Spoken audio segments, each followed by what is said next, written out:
paistab päike või kuu. Meil on hea, las kõrvus viliseb tuum. Meil on hea, kui sinu huuled on mu suul. Meil selle tänaval on koos olla hea. Las paistab päike või kuu. Meil on hea, las kõrvus viliseb tuum. Meil on hea, kui sinu huuled on mu suul. Meil selle tänaval on sinuga nii hea.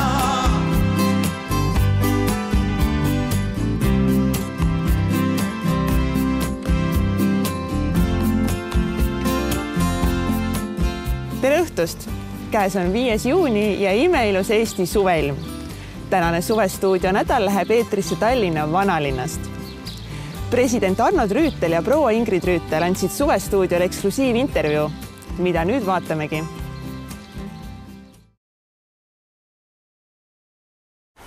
Head televaatajad, me oleme Kadrioru pargi kõrval härra Arnold Rüütli töökohas ja vestleme täna nende mõtetest, nende suveplaanidest ja vaatame, kuhu meid see vestlus täna veel viib. Ütleme tere, president Arnold Rüütel ja Ingrid Rüütel. Tere! Te olete mõlemad Eesti rahvale ja Eestimaa vabadusele, Eestile kinkinud minu hinnangul oma elu ja oma südame, oma hinge. Mida on Eesti teile vastu kinkinud? Noh, ma arvan, et niimoodi ei oleks üldse, meie ei püstita abikaasaga küsimust nii, vaid meil on hea meel, et me oleme saanud anda oma osa ja taastada meie iseseisvuse ja abikaasa eriti oma teaduslikus uurimistöös aitab kaasa, et jäädvustada see kultuur, mis on läbi sajandite meie rahva poolt loodud ja nii nagu meie põhiseaduse preambulas kõlab, et me peame tegema kõik, et säilitada oma keel ja kultuur ja need põhitõed, mis on ühiskond oma eksistentsi vältel suutnud luua. Proua Ingrid, teie süda ja hing on ka Eestimaale väga palju kinkinud. Ka äsja tulete te CD Plaadi esitluselt. Rääkige, kuidas te sellele rajale jõudsite, et säilitada see, et meie väärtused, meie esivanemate pärandit tulevastele põlvedele edasi anda? No see algas sellest, et ma läksin ülikoolis õppima rahvaluulet, spetsialiseerusin rahvaluulele. Läksin õppima eesti keelt ja kirjandust ja eriala oli siis rahvaluule. Ma oleks võib-olla läinud arheoloogiasse, kui see oleks siis olnud, aga seda eriala siis ei olnud. Mind nagu see esivanemate kultuur ja vanad asjad ja ajalukku on alati huvitanud. Ja sealt siis see tuli juba esimesel kursusel, võeti mind kaasa viise noodistama Kihnu, Ruhnu ja Setumaale, kus siis rahvalaul ja üldse see elulaad oli veel küllalt elav Kihnus ja Setumaal just. Ja see oli minu jaoks väga põnev ja sealt see kõik algas. Kui palju on säilinud ja kui raske see töö on koguda kokku esivanemate pärandit ja nendest kogumikke koostada? No meil on teatavasti väga suur rahvaluulearhiiv, Eesti rahvaluulearhiiv, kus ma ka praegu töötan osalise koormusega ja juba hurda ajal oli meie Eesti rahvaluule kogu üks suuremaid maailmas. Praegu ma enam ei julgeks seda öelda, sest igal pool on nüüd tänu tehnikale palju jäädvustatud. Aga meil on suur rahvaluule kogu ja kogu aeg on sinna lisatud uut materjali ja ka mina juba esimestel rahvaluule, nagu ma ütlesin, õpinguaastatel juba saadeti mind praktika korras rahvaluulet koguma. Ja kui ma nüüd nagu päris täiskohaga töölt ära tulin, siis ma võtsin endale väga meelepärase ülesande, ma hakkasin koostama seeriat oma kogutud materjalidest, mida ma olen siis ise ja koos oma kolleegidega kogunud Eestimaa erinevates paikades läbi aegade. Selle seeria nimi on, mis on jäänud jälgedesse, see on tsitaat värss ühest vanast rahvalaulust. Ja esimene kogumik oli Saaremaa, siis oli raamat koos CD ja DVD-ga, järgmine oli Muhu ja nüüd siis teen Põhja-Pärnumaad, Haudur, Tõstamaa, Tori, Vändra, need piirkonnad, kus ma olen ise kogumas käinud. Nii et meil on mida oodata. Teie põhiküsimuseks on läbi aja olnud ja kas on ka praegu julgeoleku küsimused? no võib-olla otseselt ma ei tegele selle, kuid ma olen väga palju viimase 10 aasta jooksul võtnud osa rahvusvahelistest konverentsidest, kus on olnud esindatud siis üle maailma arvamusliidrid, endised ekspresidendid, ekspeaministrid ja nii edasi. Ja seda erinevatel kontinentidel koguni. Ja loomulikult julgeoleku küsimus on üks keskseid olnud ja probleemideks on olnud, et suuta kujutada, milliseks kujuneb tulevikumaailm. Kas mingi 10 või enam suurt jõukeskust või Euroopa Liidule omane, kus on tunnustatud rahvuskultuurid, vabariigid, aga ollakse ühises liidus siiski. Ja ma isiklikult leian ja ma oma kõigis ettekannetes olen ka väljendanud seda seal, et õigem on niisugune lähenemisviis ja samal ajal suuta üksteisega suhelda nii, et me ei oleks mitte mingil määral ohtlikud üksteisele, vaid suhtleksime rahvusvaheliste reeglite järgi, mis on seatud Ühinenud Rahvaste Organisatsiooniga, eks ole, ja täidaksid need. See oleks võib-olla tulevikumaailmale kõige õigem olevat. Nii et selles mõttes väga tõsiselt olen tegelenud isegi julgeoleku küsimusega. No, teie käest peab küsima ja ma arvan, et kogu Eestimaa küsiks ja saaks sellest õppida. Kuidas olete suutnud teie meie ajaloo jooksul ja siiamaani säilitada selle rahumeelsuse ja sellise optimistlikkuse, et kõik on võimalik ja läbi rääkida on võimalik ja saab ilma häält tõstmata, rääkimata sõdadest või rääkimata vägivallast või millestki veel hullemast. Olete terve elu olnud rahumeelne?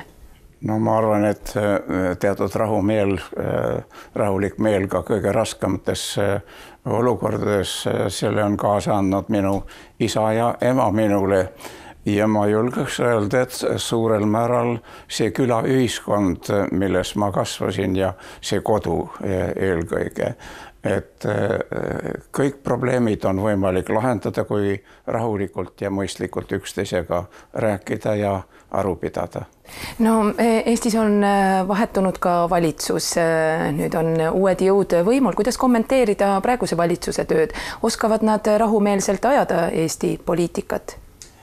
No ma arvan, et praeguse valitsuse olukord ühtpidi on olnud positiivne, kuid samas peame ütlema, et need poliitilised jõud, kes moodustasid praegu valitsuse, ei suutnud siiski moodustada valitsuse, räägime ministritest, et mitu ministrid on pidanud tagasi astuma.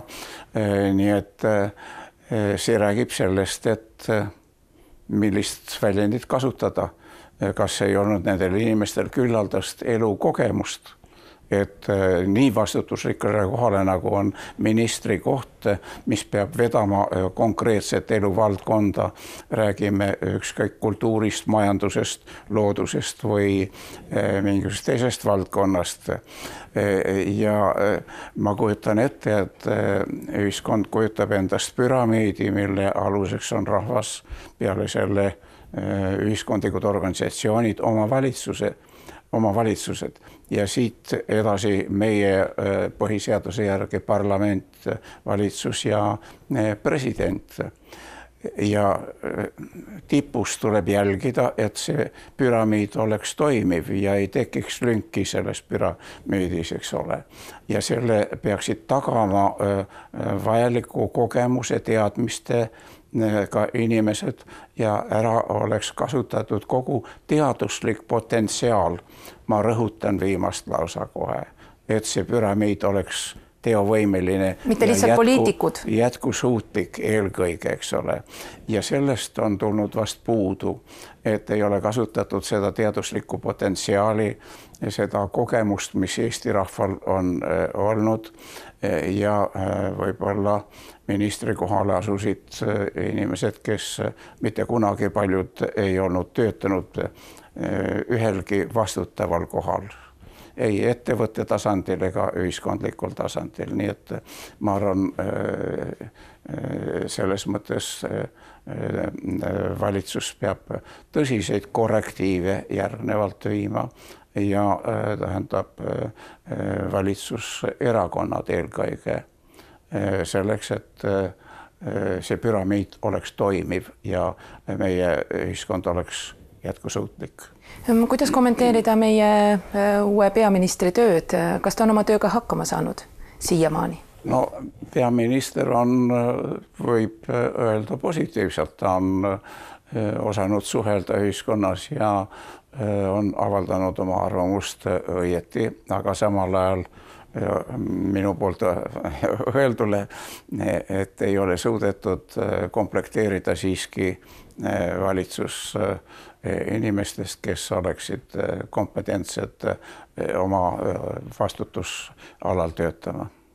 No proua Ingrid Rüütel, meil on esimene Eesti naispresident. Kuidas olete teie tema tööga rahul ja tema seniste sõnumitega ühiskonnale? No minu meelest põhimõtteliselt ei ole ju tähtis, kas president on naine või mees. Peaasi, et ta on tõesti tubli ja et ta oskab nagu ühiskonda aktsepteeruda ja lülituda ja ma arvan, et meie uus president on olnud tubli tõesti. Ta suhtleb inimestega ja tal on seda jõudu ja jaksu, aga see muidugi tähenda, et ma absoluutselt kõikide tema seisukohtadega nõus oleksin. Aga vaevalt üldse on olemas ühtegi inimest maailmas, kelle kõikide seisukohtadega ma nõus oleksin. Nii et see on loomulik, ta on eriarvamusi. Ja kuidas teile tundub, on praegune president oma tööga seni hakkama saanud ja millist nõu te talle annaksite, kuidas edaspidi võib-olla siis veel paremini hakkama saada? Eesti ei ole suutnud veel luua põhiseaduslikult siiski toimivat presidendivalimissüsteemi, on mitu varianti olnud aga see, et on praegu valitud naispresident, ma arvan, see on väga positiivne siiski, et selles on sõnum Eesti rahvale ja ühiskonnale, et see on kindlasti positiivne, aga tulevikus tuleks välja töötada siiski presidendi valimise põhimõte ja isiklikult ma leian, et on õige, et rahvas valiks. Kuid selle juures tuleb öelda, et ei tohi eksida Eesti põhiseaduses, see tähendab näiteks kodakondsuse andmises, et kodakondsus peab olema siiski määratletud isikutel, kes võtavad osa valimistest ja sellisel puhul ma usun, et ühiskond suudab valida parima presidendi ja mitte ainult, vaid sellisel puhul suudab valida ka parima Riigikogu. Ja sellisel puhul, nii nagu me praegu rääkisime probleemidest viimase valitsuse kujundamisel, selliseid probleeme nähtusti sellisel puhul ei ole, kui ühiskond aktiivselt osaleb. Ühiskondlikud organisatsioonid näiteks osaleksid, selle hulgas teadlased ja teised osaleksid ühiskonna kujundamisel, et kogu ühiskond osaleb selle püramiidi kujundamisel, mitte aga ainult vertikaalselt 2-3 isikut tagatoas valivad ühe või teise ja määravad mingisuguse. Selline ühiskond ei saa kunagi olema jätkusuutlik ja tekib kõikvõimalikke probleeme. Aga minu poolt nimetatud ühiskond võiks olla tõesti reaalselt arenev ja väga tugev jätkuvalt oma arengus ajaloos. No me loodame, et Eestimaa annab teile tagasi seda palju jõudu, head energiat ja armastust, et me saame teiega veel vestelda, et te oleksite sama energilised ja tublid inimesed edasi. Aitäh teile ja kogu südamest edu ja head energiat edaspidiseks. Aitäh, kõike head.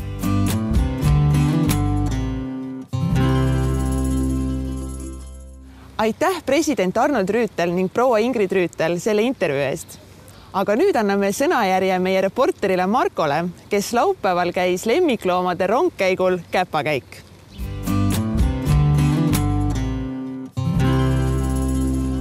Oleme tulnud siia Hirveparki, kus toimub üks vahva üritus nimega Käpakäik ning see näitab, et ka suurlinnas on võimalik oma lemmikloomadega väga vabalt elada.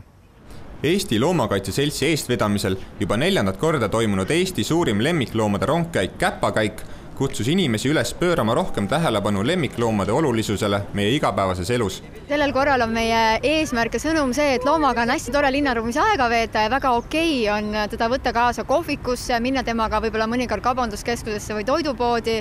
Et seekord ka on meil loomasõbralikud kohvikud, siis need, kes toetavad ja kelle auhindu me jagame. Ja hästi tore, et on päris suur osavõtt. Tallinn on toredasti hästi roheline linn ja meil on kihvtid lemmikloomade mänguplatsid, kuhu siis inimesed kogunevad. Ja linnaosati on ju sellised Facebooki grupid isegi, et Kalamajast ja Kakumäelt, et kus siis inimesed saavad kokku ja kirjutavad, et kes täna õhtul tahab koeraga välja tulla. Pajusta panebki inimeste südamele, et kuna lemmikloomade näol on tegemist täieõiguslike pereliikmetega, tuleks avalikes kohtades luua vastavaid tingimusi, et neljajalgsed sõbrad ei saaks enam takistuseks erinevate asutuste külastamisel. Loom on ka ühiskonnaliige ja hästi loomulik on teda haarata oma ellu. Eesti Loomakaitse Selts on väga selle poolt, et kohvikutesse ka Eestis üleriigiliselt oleksid oodatud ka lemmikloomad, hästi käituvad lemmikloomad.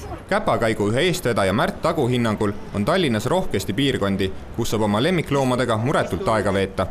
Ütlen ausalt, Tallinna linn on teinud väga palju selle heaks, et oleks just neid koera jalutamispargikesi ja neid nii-öelda kohakesi, kus neid lasta joosta, et selles mõttes, et iga päevaga läheb paremaks.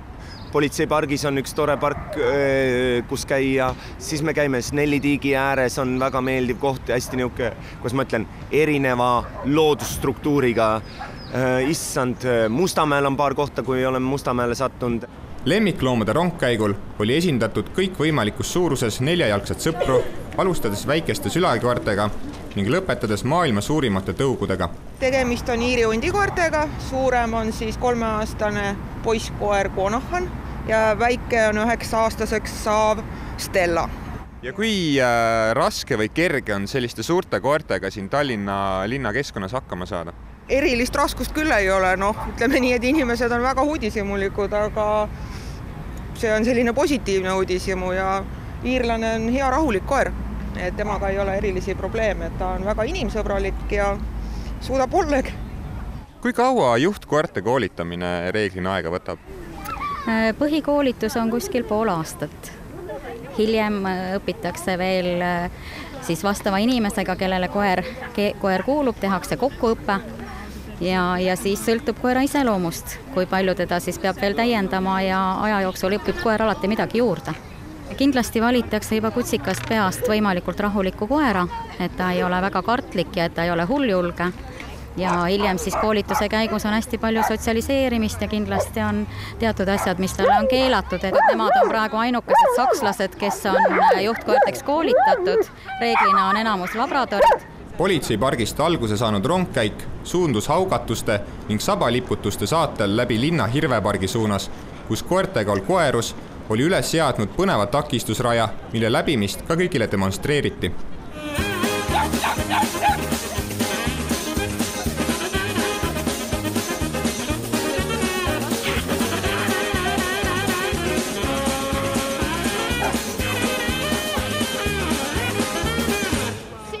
Meeleolukas üritus oli taaskord tõestuseks, et isegi linnakeskkonnas on võimalik oma neljajalgsetele seltsilistele pakkuda rohkesti jooksu ning mängulusti.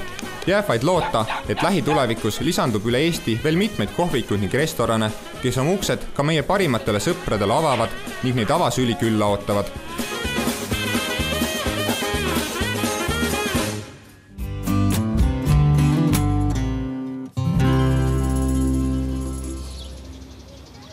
Nii palju meie neljajalgsetest sõpradest. Nüüd aga vaatame, millega üllatavad Ruja legendaarsed muusikud Rein Rannap ning Jaanus Nõgisto.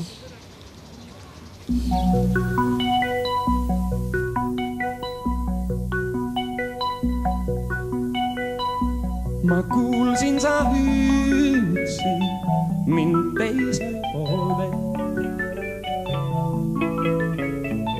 Must kass on Rannapi ja Nõgisto vahelt läbi jooksnud mitmeid kordi. Esimene neist oli juba möödunud sajandi 70-ndate teises pooles.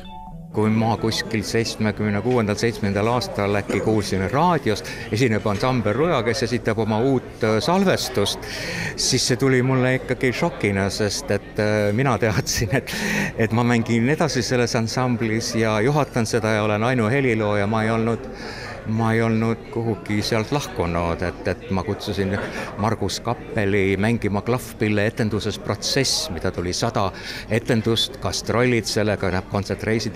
Mul oli samal ajal minna vaja rahvusvahelisele konkursile Saksamaale ja õpingutele, magistriõpingutele Moskva konservatooriumisse, et ma ei saanud tõesti selle protsessis osa võtta, aga mina ansamblist ei lahkunud, veel lihtsalt Kappeli ma leidsin enda asemele mängima ainult selles etenduses ja jäin edasi heliloojaks, klahvpillimängijaks ja juhiks loomulikult, et kui minu vaatenurgalt on tegemist minu loodud ansambli ja minu pandud nime nagu varastamisega ja kasutamisena ka sellega mingi lihtsalt projekti müümisena, siis kindlasti Jaanus Nõkiste poolt vaadatuna on olukord teine. Temale kindlasti tundub, et kuna tema on kõige kauem mänginud seal ansamblis, siis on tal õigus selle nimega teha, mis tahab, nii et eks ma püüan temast aru saada, aga ma ei kiida heaks tema teatud teguviise.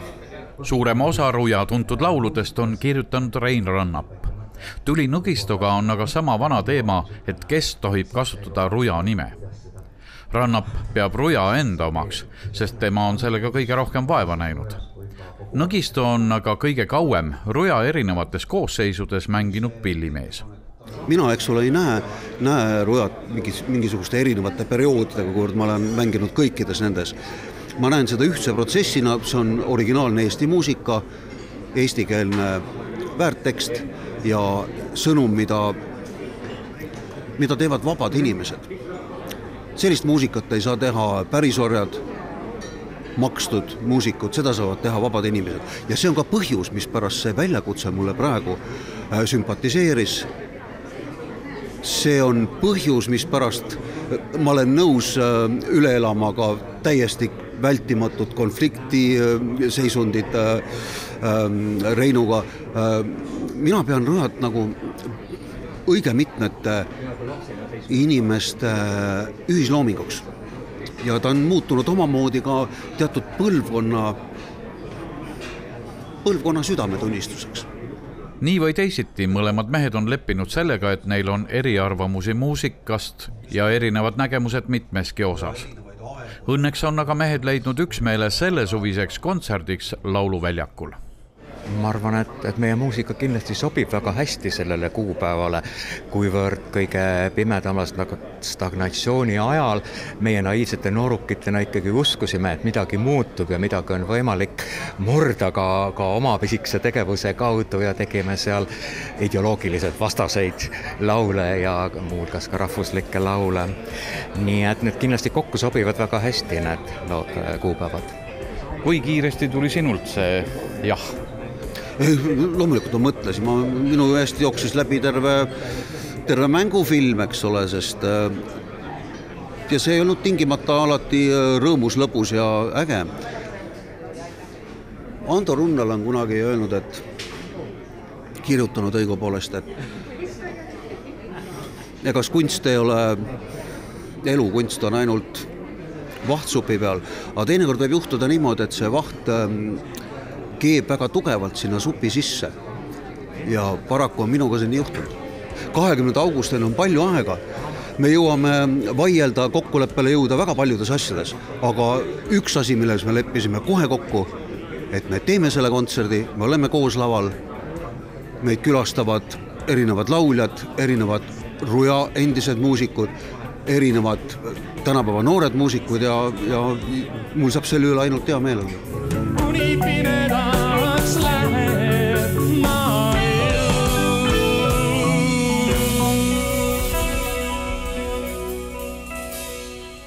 Peole nad sai, oi, oi, oi, oi.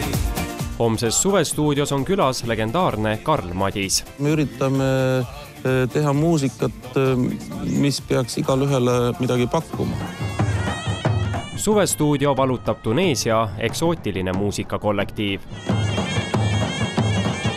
Rahvusvaheline joogafestival kutsub kõiki meelerahu ja tervisehuvilisi Haapsallu. Kõige lihtsam joogaharjutus on naermine tegelikult, et see annab väga kiiresti.